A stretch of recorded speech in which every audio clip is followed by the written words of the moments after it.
Hey folks, welcome to another video about the Mustang. So thanks to the COVID-19 virus, coronavirus, whatever you want to call it, going around, we can't get out much, so that gives me time in the afternoons, evenings to work on my Mustang when I'm not working from home for my regular job. So big shout out, there we go, to the Davey Resource Group for allowing us to work from home and, keeping us going. I know not everybody is that lucky.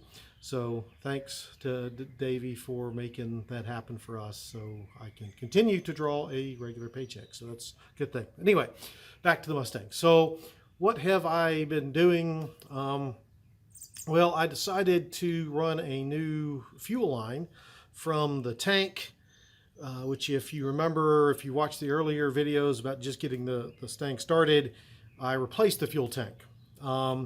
And I've replaced pretty much the entire fuel system or rebuilt it, except for the fuel line running from the tank all the way up to the fuel pump. So decided to go ahead and do that. So that means the whole fuel system will be pretty much brand new because I rebuilt the carb. Got a whole video on that one. I'll try to link it somewhere either in the video or down in the description. Replaced the fuel pump, replaced the brake or the fuel line going from the pump to the carburetor, new fuel filter, all that. So want to get this last part of the fuel system replaced. So I learned some lessons the hard way. I got a little bit excited on trying to get the exhaust in and should have not done that quite so soon. So let me kind of get under here because I just finished up running it for the most part. Still got, I think, a rubber hose up front to get fixed. But let's go underneath. And I'll show you what I did. And anybody else notice something different? Yeah, the beard, it's gone. Anyway, so with that, let's go under the car and take a look at the fun that I had. Okay, everybody, we're under the car now. We're going to start back here at the back at the gas tank. So here is the sending unit coming out of the tank, and then the new gas line running that way. So first issue I encountered was I thought my tank was empty. I'd been running the car when I could crank her and all that, hadn't been putting any more gas, hadn't done it for a while, so I thought the tank was mostly empty, and the fuel gauge seemed to agree with that. I never trust the fuel gauges on these cars, but I didn't think it had enough to be troublesome, and I was sadly mistaken. So if you're ever going to run the new lines or anything back here, make sure you drain your tank. Now, my original tank did not have, where's it at? Oh, there it is. One of those, a drain plug. My new one does. I should have used it. I didn't. I got a lot of gas all over me before I could get buckets and things underneath here to catch it all. Now, you're going to have some gas spilling out no matter what you do, but draining your tank you need to do first. I should have done that. I didn't. I'm bad. Okay, so now let's get back to the gas line.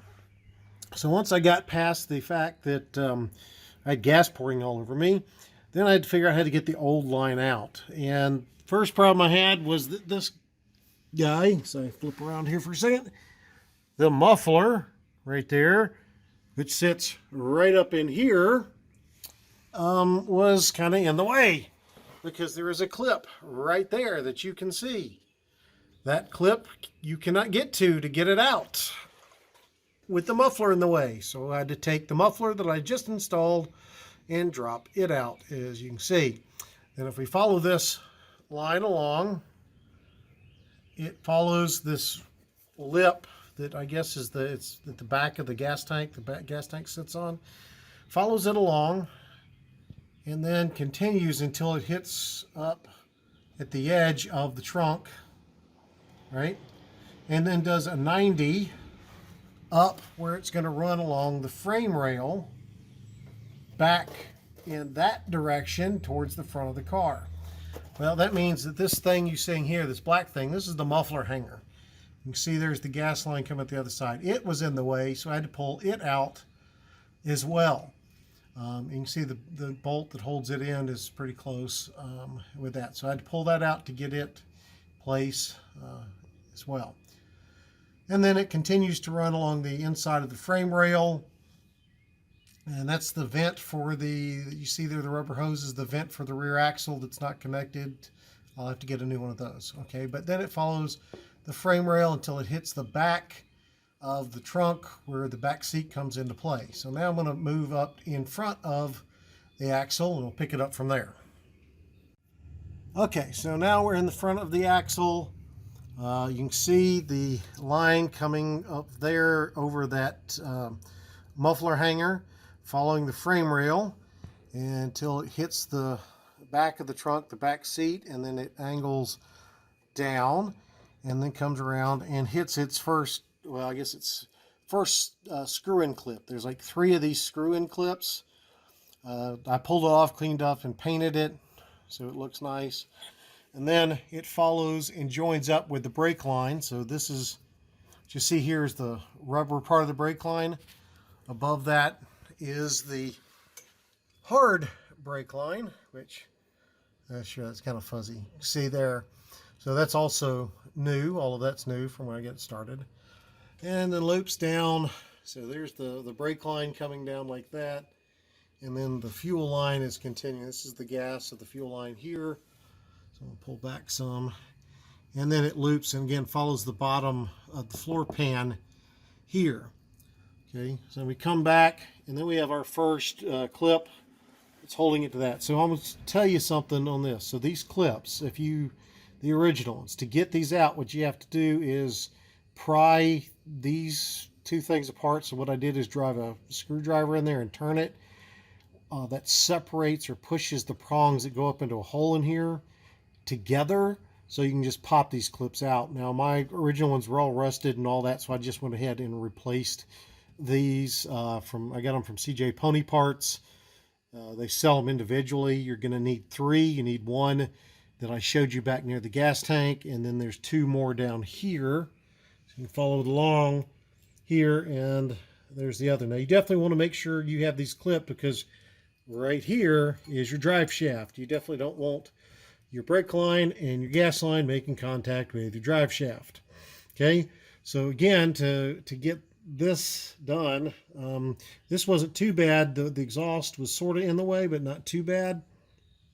Now, I should say this line I've got here, I think I got it from National Parts Depot. It's one line that runs all the way from the back of the car to the front of the car. So you have to really feed it and make sure it's following the right way to go through, and that's why you have to start taking some things apart. Okay, so we're going to keep going up this way. There's the exhaust, and now you can see where it comes down and comes under the floor pan for the front seat there. I'm trying to get myself around. I'm too old for hanging out under the car. And then comes and runs along the frame rail. So this bracket you see right here is part of the emergency brake. And there's an emergency brake cable that comes in across. You probably see it hanging down right there. Comes, and there's a Y thing that goes to the left and the right side. You have to disconnect your emergency brake cable. Basically what I'm telling you, to get because this has to go, the line here has to go above the emergency brake cable. So you got to take it all apart to get this in there. Or at least I did. Maybe somebody else knows another trick. Okay. There's another clip right here. I'm showing the location of all these clips because I forgot to take pictures of all these clips when I was putting them in there or taking them off. And so I had to try to remember where they went. Luckily, I have a shop manual that helped me tremendously in that regard. Okay. And then it continues up under the frame and then comes up and bends just forward of there up to the firewall. So let's go and take a look at the engine compartment. Oh, before I do that, I just thought about something. I told you I'd take these clips off, but I didn't tell you how to put the clips in. So what you got to do is this piece is one, it's got square holes and this fits through it. So you kind of pry it apart to put the lines, the brake line and the gas line through it, crimp it or push it back together, and then you push it up close to the hole, and then you take this piece, which is separate, feed it in there. And these two tabs, you can see the two tabs are actually spread apart.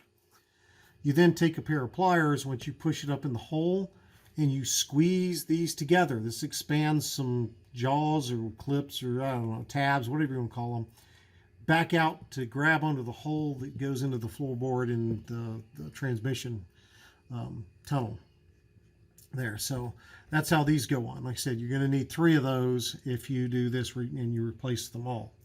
Okay. So now let's go back to the engine compartment.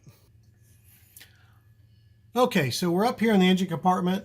If you can see it down there, right below the steering column is another clip that holds it to the frame of the car, that holds the gas line there, and then it just routes up here, and you've got your soft line that goes from that up to the actual fuel pump.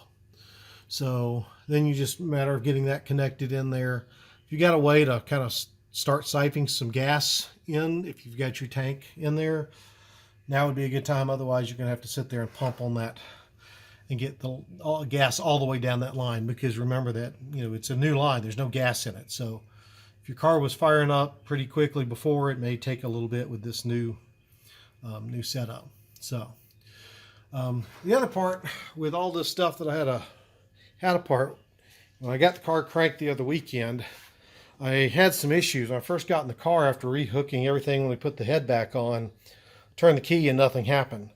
So I got up and I monkeyed with the solenoid and smacked it and did some other things, and suddenly it started working. But then a couple of days later, it came out my battery was pretty much dead. So I think there was a drain coming off the solenoid. So I got a new solenoid and put that on. Of course, the one thing I've got over here too, I've got a whole, let me show you, American Auto Wire kit. So I'm going to completely rewire the car. And then I've still got this new 1-wire distributor that goes with that I got to put on there at some point. So my parts is dwindling. This thing used to be all full. But anyway, so I got a new solenoid, put that on there, got my battery charged back up. So hopefully here in a little bit, I can get her up and running. But that was the fun and the joy that was running the new fuel line. So there you have it. the joys of running that fuel line. Like I said, a couple of gotchas in there. Like I said, getting the exhaust out of the way was a big help. I just got so excited when I was installing the new stuff. I should have known. I kind of did. I got excited. What can I say? I like the old car, but wanted to see her run. It's, you know, you put the effort in and you just want the instant gratification. But with that, let's see, what else can I think of? Mention you have more fuel than you probably think you do in there, so be cognizant of that. Obviously, while you're doing this, be very safe. Make sure you're wearing safety glasses when you're working with this stuff. If you're a smoker, luckily I'm not, then, you know, make sure you keep the, you know, no light flame, right? You're working with gasoline. Come on, you know these things, but in this day and age, people do things, so just gotta look out. Let's see what else can I tell you. Oh, so when you get the fuel line from National Parts Depot or CJ Pony Parts or wherever you get your lines from, and you get the pre-bent line, it's not an exact fit. Don't expect that it's going to come out immediately and just slap right up in there where the old one was. Now, what I did is I took the old fuel line off, and I actually, to get the old fuel line off, just to make life easier, I actually cut it in half up under there to make it easier to pull out around some things. If I had taken off the exhaust and the emergency brake and all that, I probably could have gotten it out, but I also didn't want to accidentally bend it, right? I wanted to keep it in shape. So cut it in half, I was able to bring it out, and then I used it to double check the bends on my pre-bent line. And they weren't exact. I mean, they were close, but they weren't exact. So I used it to help bend some things. And then when I got under the car, I still had to kind of push and pull and do, and honestly, it wasn't too bad. I used a hammer. So what I did is once I got it basically run, I actually used the clips to hold the line kind of in the general place, those screw-in clips, not the ones along the tunnel there.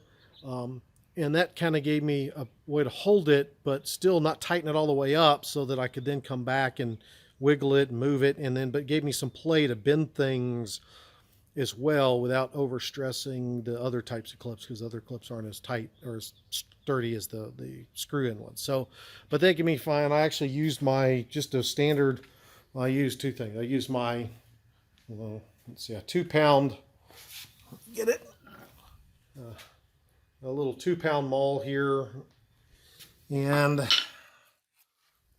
little claw hammer here to kind of push, actually use the claws to help pull some. The key is to be careful and make sure, if you're doing that, sorry about the hand, that you're not kinking or crimping the line, or the fuel can't get through, right? So anyway, just a couple of tips. Hope that helps. So with that, I'm going to sign off. This is a fairly short video, but I hope y'all enjoyed it, learned a thing or two. Please feel free to subscribe to the channel, and we're going to keep on going.